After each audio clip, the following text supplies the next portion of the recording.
quickly, let's cut across to Mr. Achin Gupta, the MD and Global CEO of Cipla, who's speaking to the press on his earnings. Listen in. Markets beyond the cities. How's that going on?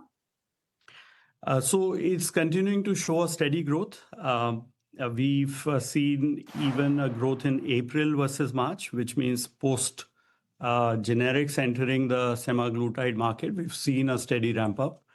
So I think, as we mentioned last time, we see these as two parallel markets, and we see certain advantages because of the mechanism of action with Yurpeak and tirzepatide as the molecule.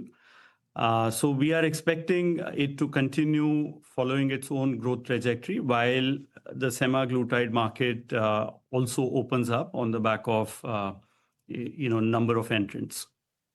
Does Cipla have any plans on the semaglutide market, or are you just going to stick to tirzepatide as well? So right now for India, we are focusing primarily on Yurpeak because we see that as a larger opportunity for us.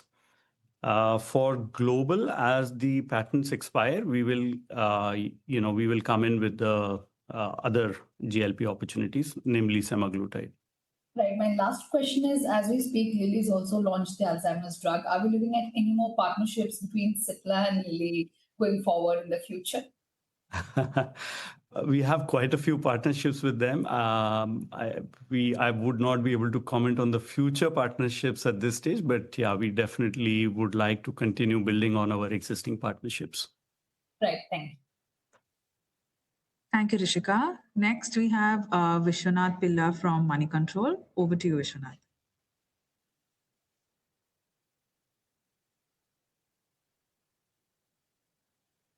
Yeah.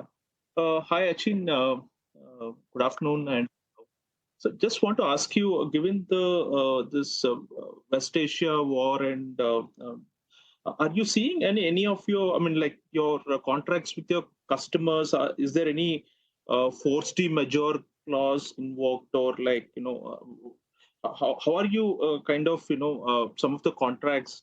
How are you dealing with your customers? Has anything changed the way you do the business? Vishwanath, I think this is an evolving scenario. Our initial response in these kind of situations is always to try and cushion the blow through the inventories and the existing purchase agreements that we have. Only if it prolongs beyond a certain point, there are discussions with customers on how to, or whether certain prices, whether the cost increases can be passed on the pricing. We've seen a supportive environment, 6 years back when the pandemic had hit.